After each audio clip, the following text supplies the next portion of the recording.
네, 지역의 이슈를 속 시원히 풀어보는 헬로 이슈 토크입니다. 부천 상동 영상문화단지에 대한 논란이 끊이지 않고 있습니다.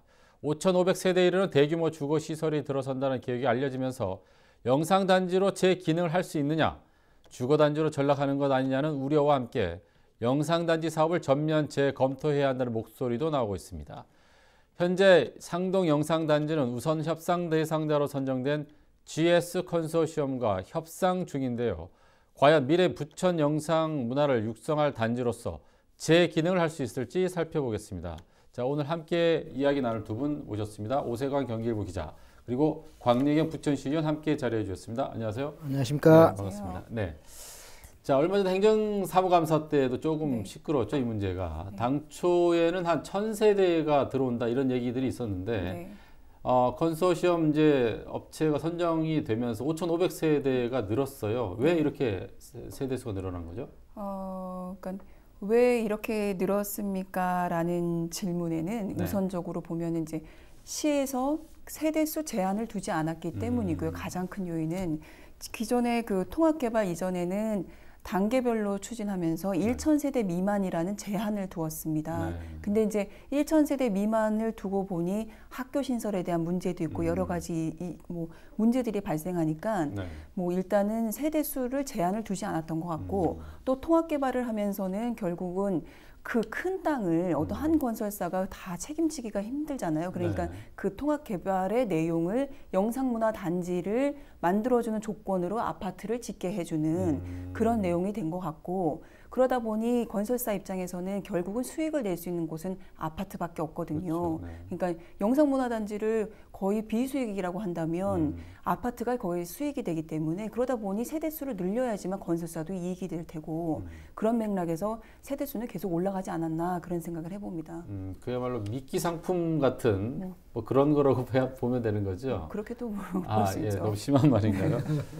네, 아무튼 뭐 이게 근데 주객이 전도될 수 있어요. 영상산업단지가 주가 돼야 되는데 주거단지가 주가 될 수 있는데 그 부분은 뒤에 가서 다시 한번 따져보기로 하고요. 당장 이제 주거단지가 늘어나면 교통도 이제 복잡하게 되고 학교도 더 늘어나야 되는데 시에서 우리 광래경 의원님께서 지적했다시피 당초에 이제 단계별 개발했을 경우에 이제 1,000세대 미만으로 해서 이제 학교를 신설하지 않았는데 그 이후에 이제 실제로 통합 개발을 하면서 이제 대부분의 공모 참여 업체들이 4,000세대 이상의 어떤 그 아파트를 짓겠다고 이제 제안을 했고, 그러다 보니 이제 자기들이 자체 제안하면서 학교 부지도 이제 충분히 계획을 했습니다. GS 컨소시엄도 12,000제곱미터의 이제 초등학교 부지를 이제 제안을 했고요. 이제 내놨고, 또 이제 중학교 부지는 실질적으로 이제 의무 사항이 아니기 때문에 부천시나 사업시행자 부천교육지원청의 입장에서 인근에 바운다리 내에 있는 석천중이나 상인중, 상동중이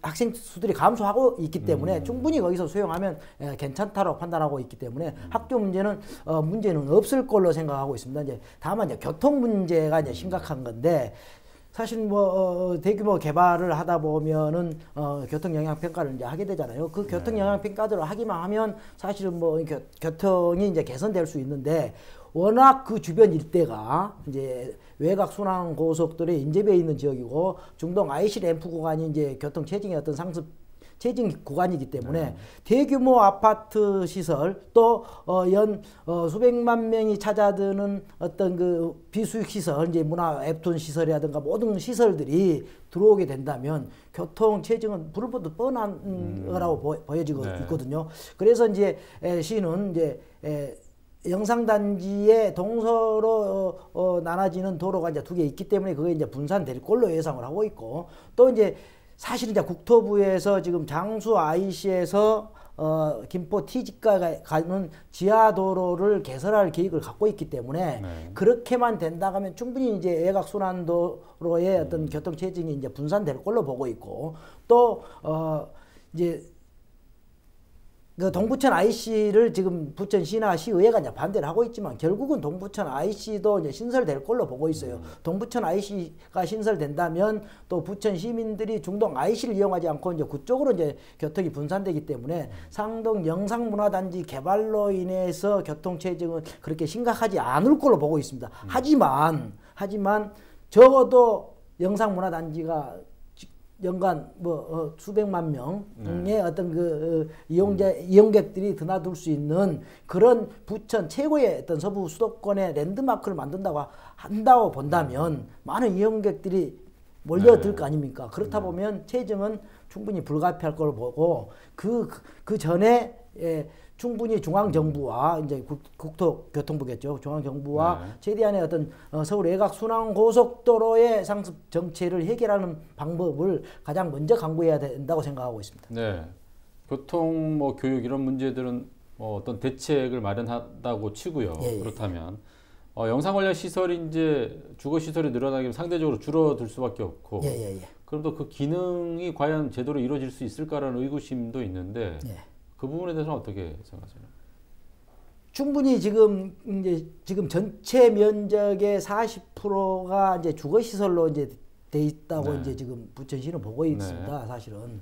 그럼에도 불구하고 부천시는 비수익 시설이 많이 돼 있기 때문에 충분히 주거 단지로 전락할 수 있다는 그런 우려는 충분히 기후에 불과하다. 그렇기 때문에 현재 GS 콘소시엄이 제안한 어떤 사업들에 있어서 충분히 이런 것들을 다 커버할 수 있다고 보고 있고요. 주거시설 증가로 인해서 어떤 그동안에 계획했던 비수익 시설들이 줄어든 것은 절대 아니라고 지금 부천시는 주장하고 있습니다. 그래서 그런 측면에서 본다면 아파트 이제 5,500세대가 충분히 이제 나중에 이제 협상 과정에서 일부는 축소되지 않겠느냐. 일부 축소된다면 또 비수익 시설이 또 줄어들 수밖에 없는 거고 아파트가 이제 줄어드니까 또 아파트를 그대로 놔놓고 부천시는 비수익 시설, 공공 시설을 좀 더 확보할 수 있는 방안들, 이제 여러 가지 방안들을 이제 협상 과정에서 논의해서 부천시가 부천 시민들한테 최적의 어떤 도움이 될 수 있는 또 일자리 창출하고 지역 경제를 활성화할 수 있는 어떤 시설로 만들지 않겠느냐 그렇게 판단하고 있습니다. 네, 이게 민재 사업이기 때문에 사업자의 수익성을 안 따질 수가 없는데 그 적정선이 어느 정도냐가 이제 중요할 것 같은데 아무튼 영상산업단지가 성공하기 위해서는 뭐 주거단지도 좋고 뭐 여러 가지 좋은데 이 컨텐츠가 어떤 컨텐츠가 들어와야 되느냐 현재 어떤 업체가 들어와야 되느냐 중요하지 않습니까? 그러니까 부천시가 이제 우리 재정문화위원회 그 보고한 자료에 따르면 그러니까 28개의 기업이 들어온다고 돼 있습니다. 그 중에 이제 국내 기업이 17개, 해외 기업이 11개 이렇게 들어와서 28개가 들어온다고 보는데 일단 양에서도 터무니없고요. 28개 정도도 아직 정해진 바가 아니거든요. 근데 28개 정도를 계획하고 계획상에 일단 확약이나 또는 협약이 되어 있다라고 가정하는 기업들을 추려놓은 것이겠지만 28개가 들어오는 거는 터무니도 없을 뿐 아니라 결국은 양의 문제도 있고 질의 문제도 있습니다.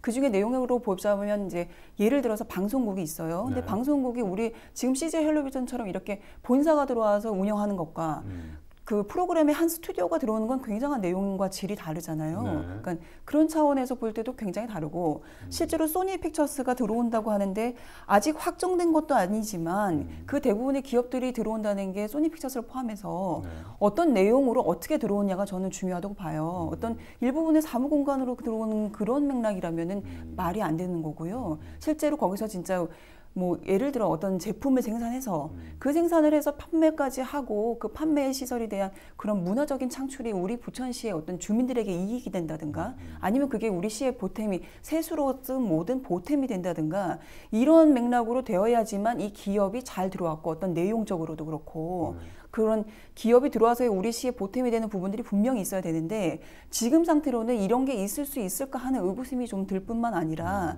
그렇게 된다면 이 비수익을 그 개발해 준다는 조건으로 우리가 땅을 싸게 팔아줬거든요. GS 컨소시엄에. 네, 그렇죠. 그러면 약 1조 원밖에 우리가 수익이 안 납니다. 그렇다면 결국 그 노른자 그 좋은 10만 평이라는 땅을 그 헐값에 그렇게 팔고 결국은 개발 그 기업도 제대로 못 들어오고 이러면 우리 시만 손해고 전체적인 도시계획에도 맞지가 않습니다. 그래서 그런 부분 볼 때 어떤 콘텐츠를 갖고 들어오느냐 당연히 영상문화와 관련된 기업이 들어오겠지만 그 기업들이 어떤 자족적으로 어떤 역할을 할 수 있는 기업의 운영이 잘 되는 경영을 진짜 실제로 할 수 있는 그런 기업으로서의 형태로 들어오는지는 전 더 중요하다고 보고 간판만 걸어놓는 기업은 사전적으로 협상에서 좀 물러나야 되는 부분 아닌가 그렇게 생각이 듭니다. 결국은 집행부가 얼마나 협상 능력이 뛰어나고 그 기업 유치를 할 수 있느냐의 그 역할이 저는 중요하다고 봅니다.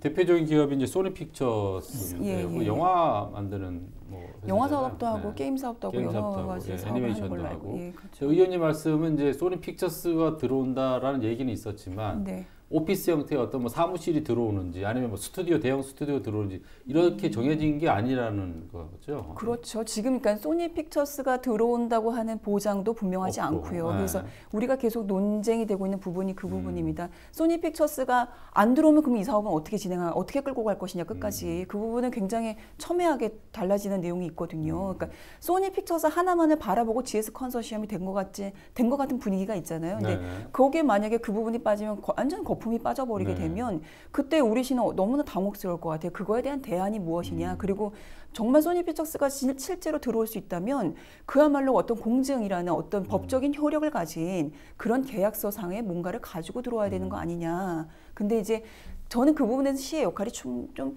아주 공격적인 그 협상 능력이 좀 필요하다고 생각합니다. 그러니까 우려하는 것은 이제 혹시 아파트만 지어놓고 나서 이런 업체들이 안 들어오게 되면 정말 그 아파트 주거단지밖에 안 된다 이런 우려가 있다는 거잖아요. 예. 그거는 이제 그 정도로가 된다면 개발을 중단해야죠. 중단해야 되겠죠. 그렇죠. 하지 그 말아야죠. 부분은 실제 이제 1단계의 비수익 시설이 집중되어 있기 때문에 1단계 먼저 사업이 착수되니까 이제 2단계는 나중에 하니까 실질적으로 지금 그 사업 시행자가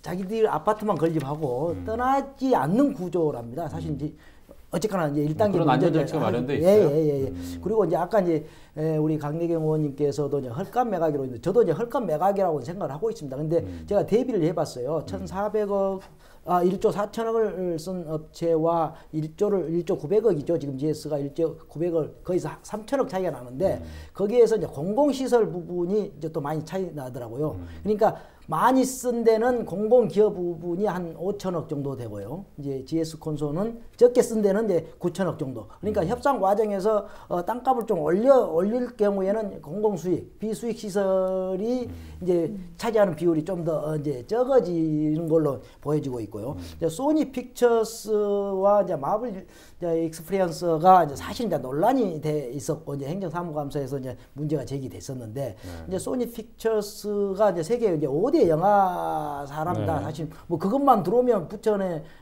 뭐 소니 픽처스, 뭐 콜롬비아 픽처스, 마블 익스피리언스가 들어오게 되면 사실 부천 상동 영상문화단지는 뭐 헐리우드 컨텐츠 시티의 어떤 대단한 세계가 주목하는 어떤 거점의 어떤 그 컨텐츠가 될 텐데 사실 그렇게 되기를 이제 저희들은 이제 소망을 하고 있습니다. 사실 이제 협상 과정에서 우리 이제 곽 의원님께서 말씀하셨다시피 사실 그런 업체가 과연 들어올 것이라는 의구심들 많이 있어요. 지금 뭐 시의회에서도 그렇고 일반 시민들도 그런 우려를 많이 하고 있습니다. 과연 소니 픽처스가 과연 들어올까? 라는 부분에 대해서는 많은 말들이 많지만 부천시는 뭐 충분히 이제 확약을 할 수 있고 협상 과정에서 그분들이 들어올 수 있는 확약서를 뭐 장치를 마련한다고 하니까 우리는 또 충분히 지켜보고 나중에 또 문제가 생기면 또 뭐 그때 가가지고 또 뭐 대책을 수립하고 문제점을 지적하고 뭐 개선해 나가면 되지 않겠는가 그렇게 생각하고 있습니다. 네, 아무튼 입찰을 통해서 우선 협상 대상자가 이제 선정이 돼 있는데 논란이 계속 되고 있거든요. 그러면 선정 과정에서 행정적인 문제가 있지 않았느냐 하는 지적도 있거든요. 그러니까 행정적인 문제라기보다는 저희가 지난 시정질문에서 잠깐 언급은 했었는데, 그러니까 심사위원회 구성에 대해서 이제 논란이 좀 있었던 겁니다. 심사위원회 구성이 어떻게 돼 있냐면 그 심사위원이 위원장을 포함해서 11명이에요. 근데 11명 중에 한 명, 그 위원장은 거기서 심사를 하지 않습니다. 그러면 이제 10명이 어떻게 구성되어 있느냐, 이제 그런 부분에서 약간의 이제 우리가 오해받을 행동은 아예 안 하는 게 좋고, 이 정도의 대규모 사업은 우리 부천시에 굉장한 어마어마한 일이거든요. 근데 거기에 이제 심사위원이 우리 부천시의 공직자가 두 분이 들어가셨고요. 그리고 우리 시의 공사의 관계자가 한 분 들어가셨고, 또 타시의 공직자가 한두 명이 들어가 있다고 합니다. 그렇다면은 거의 우리 식구가 5명에서 우리 식구들끼리 심사를 한 거예요.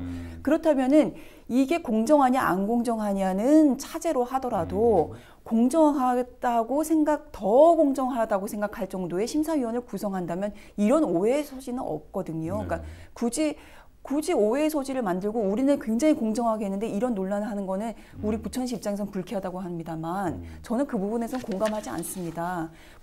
부천시가 불쾌하지 않으려면 심사위원 구성이 제 식구들이 하는 것이 아니라 외부의 전문가들 그리고 개발 분야 뭐 여러 가지 또 영상문화 관련의 그런 전문가들 다 모으면요 10명 금방 채웁니다. 거기에 우리 시의 관계자가 1명 정도는 우리 들어가야죠. 우리의 일인데요. 그러니까 그렇게 돼 있다면 우리가 전혀 논란의 여지가 없겠지만 지금 이번에는 어쨌든 뭔가의 구성에 있어서 왜 이렇게 했을까 의구심을 자꾸 하고 고기를 갸우뚱하게 하는데 갸우뚱을 할 일을 안 하면 되는 거고 그런 부분에 있어서 심사위원 구성이 잘못됐다라고 지적을 했고요. 네. 그리고 앞으로도 이러진 않았으면 좋겠어요. 앞으로도 이러진 않았으면 좋겠고 또 한 가지 더불어서 말씀드리면 진짜 이게 문제가 있어서 공정하지 않거나 뭔가 편파적인 일이 있었다면 그때는 이제 감사해서 충분히 지켜봐야지 될 문제 아닌가 그렇게 생각이 됩니다. 지금 뭐 됐다 잘못됐다 뭐 이렇게 판단하기는 좀 이르고요. 그럼 지금 재검토하자 이런 목소리 높은데 가능한 건가요? 그러니까 일단은 협상 기간이 60일입니다. 네. 그러면 이제 우리가 5월 20 며칠 정도 했다 해서 한 7월 27일 정도의 협상 기간 60일이 정해져 있다고 하고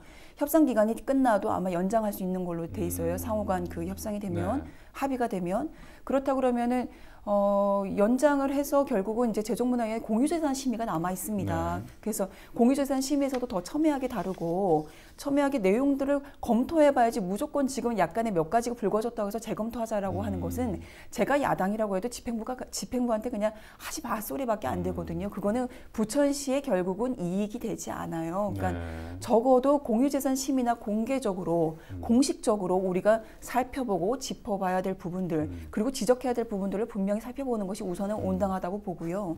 그런 부분이 지나고 우리가 어떤 제안을 하거나 지적들이 있거나 그런 요구들을 요청을 했음에도 불구하고 시가 만약에 마음대로 간다면 그때 가서는 이 사업의 정체성이나 실제의 의도나 이런 부분들을 다시 살펴서 재검토 목소리를 높여야 되지 않나 그때 가서도 올바르지 않다면요. 계속 의심이 된다면 지금은 좀 그런 이야기 하기에는 조금은 아닌 것 같습니다. 재검토에 대해서는 좀 부정적인데 그렇다면은 앞으로 이제 그 협상 과정에서 지금 우리 논란이 되고 있는 부분들에 대한 수정 가능한 건가요? 어떻습니까? 충분히 뭐 공모 지침서상에 그렇게 변경할 수, 수정할 수 있다라고 이제 제시돼 있기 때문에 충분히 모든 사업들이 뭐 변경은 될 걸로 예상을 하고 있습니다. 뭐 주요 콘텐츠는 그대로 가겠지만 부수적인 어떤 콘텐츠들은 충분히 이제 변경이 가능할 것 같고 또 이제 아파트 세대 수도 워낙 많은 어떤 여론들이 많기 때문에 부정적인 의견들이 많기 때문에 충분히 축소되지 않겠느냐. 또 시 입장에서도 뭐 축소도 검토를 하고 있다. 그렇다면 아까 이야기한 대로 아파트 세대 수를 축소했을 경우에 또 비수익 시설을 또 축소해야 되는 어떤 그런 부담이 있기 때문에 그거를 적절하게 이제 협상 과정에서 진행하다 보면 여러 가지 어떤 안들이 이제 수정하고 이제 변경되지 않겠느냐. 네. 아무튼 이런 논란이 계속 일고 있는데 또 시장님께서 뭐 페이스북이라든가 뭐 의회에서 또 우리 발언이 좀 논란이 되고 있어요. 뭐 시의원들 면책 특권이 없다 뭐 이런 얘기도 하셨고 페이스북에는 이제 육참골다 어려운 말인데 이런 얘기도 하셨는데 어떤 의도로 지금 받아들이고 있어요? 뭐 개인의 생각이니까 어떤 의도였는지는 잘 모르겠습니다. 잘 모릅니다만 선출직 공직자로서의 그 발언이라 본다면 저는 적절하지 않은 것 같고요. 그리고 좀 더 신중하고 좀 그 말씀을 좀 삼가는 자리, 특히나 저랑 본회의장에서 시정질문 일문일답하는 과정에서 의원의 면책특권이라든가 뭐 의원들이 뭐 대통령이 돼야지 뭐 할 수 있는 일이라든가 이런 여러 가지 좀 약간의 실수를 하셨습니다. 근데 그런 부분에 저는 좀 더 신중해야지 맞다고 보고 그리고 시의회는 시장이 좋아하는 말만 해주는 곳은 아닙니다. 시의회는 분명히 그 뭐라 그러죠? 뭐 시의 집행부에서 하는 정책이나 내용들에 대해서 감시하고 감독할 수 있는 그런 책무를 부여받고 앉아있는 사람들입니다. 시의원들이. 그렇기 때문에 시의원들이 시장이 좋아하는 이야기나 정책을 하는 집행부가 좋아하는 이야기만 한다는 거는 저는 옳지 않고 그거는 정말 있을 수 없는 일이라고 생각합니다. 그리고 그런 발언들도 좀 삼가하고 조심해야지 서로가 존중하면서 함께 일을 할 수 있는 거 아닌가 하는 생각이 듭니다. 네. 시장님께서 어떤 사업의 의지를 표명하기 위해서 이런 말씀을 하셨다라는 뜻으로 좀 받아들여야 될 것 같고요. 굉장히 중요한 사업이기 때문에 앞으로 이 사업이 어떻게 진행될지에 대해서는 저희 CJ헬로에서도 계속 지켜보도록 하겠습니다. 자, 오늘 그 부천의 영상산업단지에 대해서 얘기를 나눠봤는데요. 앞으로 이 사업이 성공할 수 있도록 계속 모니터링하겠습니다. 오늘 두 분 말씀 감사합니다. 감사합니다. 네. 자, 오늘 헬로 이슈 토크 여기서 마무리하겠습니다. 다음 시간에 다시 찾아뵙겠습니다. 시청해주신 여러분 고맙습니다.